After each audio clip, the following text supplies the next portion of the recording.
নমস্কার বন্ধুরা, আমরা অনেক ধরনের পরোটা খেয়ে থাকি, তবে এই পরোটাটা অবশ্যই একদিন খেয়ে দেখবেন। আশা করব ভালো লাগবে। যাদের বাড়িতে এই সবজিটা কেউ পছন্দ করে না, তারা কিন্তু এইভাবে যদি পরিবেশন করে দেওয়া হয় অনায়াসে কিন্তু খেয়ে নেবে। তো তার জন্য মূল ইনগ্রিডিয়েন্টস হলো কাঁচা কলা। তো এই কাঁচা কলাগুলো নিয়ে নেব। আর এই রেসিপিটা কিন্তু আমার মায়ের কাছ থেকে শেখা, কারণ বাড়িতে এতগুলো কাঁচা কলা ছিল, কি করব ভেবে পাচ্ছিলাম না। তো তার থেকেই এই রেসিপিটা মাথাতে আমার মাই আমায় দিয়েছে। তো তার জন্য 8টা কলা নিয়ে এখানে ছোট ছোট করে দেখো টুকরো করে নিয়েছি, নিয়ে জলে ভাপ দিতে দিয়ে দিয়েছি। এই কাঁচা কলা কিন্তু অনেকের বাড়িতেই পছন্দ করে না, এরকম আছে যারা পছন্দ করে না, তাদের জন্যই কিন্তু আজকের এই রেসিপিটা। তো এই দেখো এখানে সেদ্ধ করা হয়ে গেছে, আমি রেখে দিয়েছি। আর এখানে আমি আদা আর কাঁচা লঙ্কার একটা পেস্ট বানিয়ে নেব। আর কাঁচা কলাটাকে সেদ্ধ করে জল ঝরিয়ে ঠান্ডা করতে দিয়ে দিয়েছি। কাঁচা কলার সাথে ছিল 2টো আলু, 8টা কাঁচা কলার সাথে 2টো আলু নিয়ে নিয়েছি। নিয়ে দেখো এখন ভালো করে হাত দিয়ে মেখে নিচ্ছি, একটা স্মুথ ভাবে মিশ্রণটা তৈরি করে নিতে হবে। এটা তো হয়ে গেছে। এবার আদা লঙ্কার যে পেস্টটা তৈরি করে রেখেছিলাম সেটা দিয়ে দিলাম, জিরের গুঁড়ো দিয়ে দিলাম, বেশ কিছুটা পরিমাণে জিরের গুঁড়ো দিলাম, একটু কালারের জন্য দিলাম হলুদ গুঁড়ো, চিনি, সমস্ত কিছু ব্যালেন্স ঠিক রাখার জন্য একটু দিলাম নুন পরিমাণ মতো। এখন আমি কড়াইয়ে সাদা তেল গরম করতে দিয়ে দিয়েছি। এই রান্নাটা কিন্তু আমি সাদা তেলে করব। তো তেলটা গরম হয়ে গেছে, আর মশলাগুলো কিন্তু সমস্ত এই কাঁচা কলা আর আলুর পুরটার সাথে মাখিয়ে নিতে হবে ভালো করে। তাতে কিন্তু আমি যখন পুরটা রেডি করব খুব ভালোভাবে রেডি হয়ে যাবে। তেল গরম হয়ে গেছে, জিরে ফোড়ন দিয়ে দিলাম, হিং ফোড়ন দিলাম ছোটো চামচের 1 চামচ।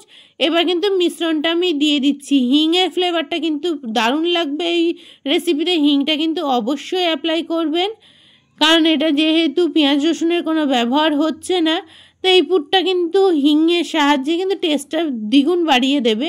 তো এর মধ্যে আমি যে লঙ্কা দিয়েছিলাম, লঙ্কার পরিমাণটা একটু কম হয়েছে, শুকনো লঙ্কার গুঁড়ো একটু দিয়ে দিলাম। অবশ্যই কিন্তু টেস্টি পরোটা একটা তৈরি হয়ে যাবে।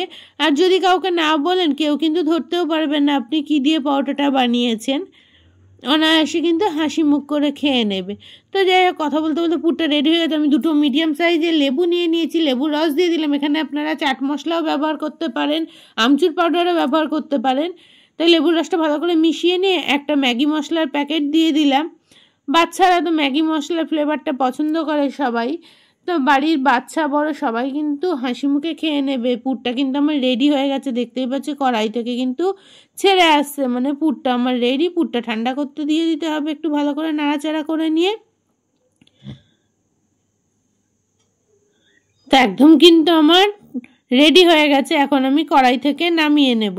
তো কড়াই থেকে নামিয়ে নিলাম, পুরটা ঠান্ডা করতে দিয়ে দিলাম। এবার কিন্তু আমি ময়দাটা মেখে নেব। এখানে আমি ময়দা আর আটা মিশিয়ে করেছি, আপনারা ইচ্ছা করলে শুধু ময়দা বা শুধু আটা দিয়ে করতে পারেন। তা আমি হাফ হাফ ময়দা আর আটা মিশিয়েই রেসিপিটা করেছি। এবার এর মধ্যে দিয়ে দেবো পরিমাণ মতো লবণ, সাদা তেল ময়ামের জন্য, আর যদি জোয়ান থাকে একটু জোয়ানও দিতে পারেন, তাতেও কিন্তু টেস্টটা দারুণ হবে। তবে আমি এখানে জোয়ানটা ব্যবহার করিনি। এবার ভালো করে দেখো হাতের সাহায্যে কিন্তু মেখে নিয়ে, জল দিয়ে ময়দাটা মেখে নিয়ে ফিরে আসছি। তো ময়দাটা কিন্তু আমার প্রায় মাখা কমপ্লিট হয়ে এসেছে, দেখতেই পাচ্ছ।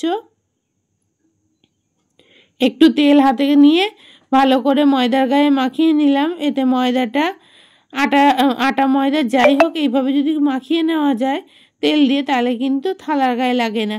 তো এই যে আমি লেচি কেটে নিয়েছি এর থেকে 4টে। এবার লেচিটা কিন্তু বাটির মতো করে গর্ত করে নেব। এর মধ্যে যে আগে থেকে পুরটা রেডি করা ছিল, সেই পুরটা কিন্তু আমি দিয়ে দিচ্ছি। তা এতক্ষণ যারা আমার ভিডিওটা ধৈর্য ধরে দেখছো, তাদের অসংখ্য অসংখ্য ধন্যবাদ, অনেক অনেক ভালোবাসা। নতুন পুরনো বন্ধুদের আমার সাথে থাকার অনুরোধ রইল। আর যারা ইউটিউব থেকে দেখবে, তারা আমার চ্যানেলটা সাবস্ক্রাইব করে আমার চ্যানেলের সাথে জুড়ে যেও। যারা ফেসবুক থেকে দেখবে, তারা আমার পেজটাকে ফলো করে দিও। তো যাই হোক, তোমাদের সাথে কথা বলতে বলতে কিন্তু আমার পুরটা ভরা হয়ে গেছে একদম ময়দার মধ্যে। এখন এটাকে কিন্তু আমি বেলে নেব। আর আমি এখানে কিন্তু তেল দিয়েই বেলবো, তাহলে বেলাটা খুব ভালোভাবে হয়ে যাবে। এখানে আমি ময়দার ব্যবহার করিনি, তবে আরও একটা সেম প্রসেসে আমি পুরটা ভরে তোমাদের সাথে দেখিয়ে দিচ্ছি। এইভাবে আমরা সব কিছুর পুরই ভরি, এই জন্য সবাই আমরা পুরটা ভরতে অবশ্যই জানি। আর পাশে কিন্তু আমি গ্যাসে কিন্তু চাটুটাকে গরম করতে দিয়ে দিয়েছি, ওটা এদিকে গরম হতে থাক আর আমি পুরগুলো ভরে নিচ্ছি। তো পুর কিন্তু আমার দুটো রেডি হয়ে গেছে ভরা। এখন চলো বেলে নেওয়া যাক।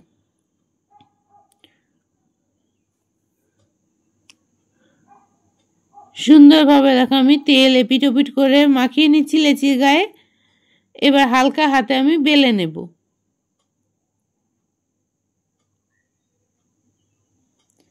একটু হাত দিয়ে ঘুরিয়ে ঘুরিয়ে বেলতে হবে। পরোটাটা গরম গরম পরিবেশন করলে কিন্তু সত্যি দারুণ টেস্টি হয়। আর এই পরোটাটা কিন্তু খুব বেশি বড়ও হবে না, আবার একদম ছোটও হবে না। যেহেতু পুরটা অনেকটা পরিমাণে আছে, তাতে কিন্তু এমনিতেই মোটা হয়ে যায় পরোটাটা। তো চলো হাত দিয়ে আমি তুলে দেখিয়ে দিচ্ছি পরোটাটা কীরকম বেলে নিয়েছি, বুঝতেই পারছো।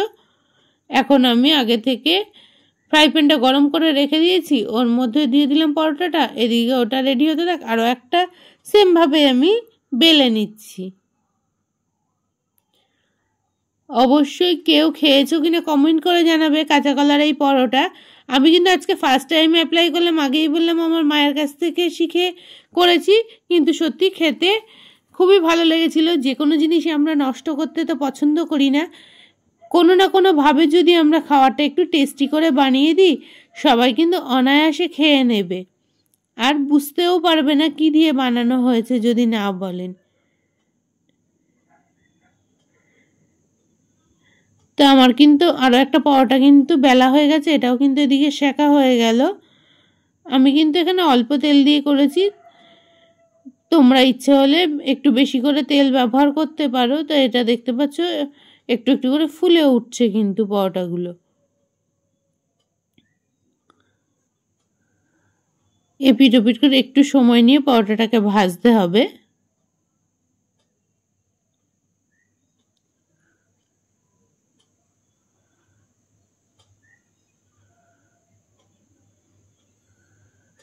তোমাদের মিষ্টি মিষ্টি কমেন্ট কিন্তু আমাদের অনেক দূর এগিয়ে নিয়ে যেতে সাহায্য করে। তো এই দেখো একটু লাল লাল করে পরোটাগুলো ভাজবে, কিন্তু নাহলে খেতে ভালো লাগবে না সাদা সাদা হলে।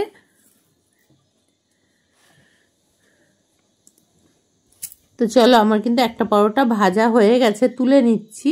আরও একটা পরোটা আমি কিন্তু সেমভাবে ভেজে নেব। দেখতে পাচ্ছ অল্প অল্প করে ফুলে যাচ্ছে পরোটাগুলো। তো পরোটা আমার রেডি হয়ে গেছে, এখন কিন্তু আমি পরোটাগুলো সার্ভ করে দেব। তোমাদের কেমন লাগলো কাঁচা কলার এই পরোটার রেসিপিটা অবশ্যই কিন্তু জানিয়ে যাবে আমাকে। আর এটা একটু বেশি লাল হয়েছে, আমার ছেলে কিন্তু একটু বেশি লালটাই পছন্দ করে। যেহেতু পুরটা দেওয়া আছে এর মধ্যে আর কিছুই লাগে না, এইভাবে শুধুই খাওয়া যায়, তাতেও কিন্তু খেতে ভালো লাগে। আর বাচ্চাদের ক্ষেত্রে বা বড়দের ক্ষেত্রে যে কোনো খাবার যদি একটু নতুনভাবে সাজিয়ে দেওয়া যায় একটু ভালো করে, তাহলে তার টেস্টটা কিন্তু যেভাবে আমরা বানাই না কেন দ্বিগুণ হয়ে যায়। তো এইভাবে পরিবেশন না করে যদি একটুখানি সস দিয়ে দেওয়া হয়, তাতে দেখতেও দারুণ লাগে আর খেতেও দারুণ লাগে। কিন্তু সসের সাথেই এই পরোটাটা ভালো লাগে, এর সাথে কিন্তু কোনো তরকারি ভালো লাগবে না। তো চলো আমার এই কাঁচা কলা পরোটার রেসিপিটা তোমাদের কেমন লাগলো যাওয়ার আগে একটা মিষ্টি কমেন্ট করে জানিয়ে দিও। তোমাদের মিষ্টি মিষ্টি কমেন্ট আমাদের অনেক দূর এগিয়ে নিয়ে যেতে সাহায্য করে। তো চলো আজকের মতো রেসিপি থেকে তোমাদের কাছ থেকে বিদায় নিলাম, আবার দেখা হবে কোনো ভিডিওর সাথে।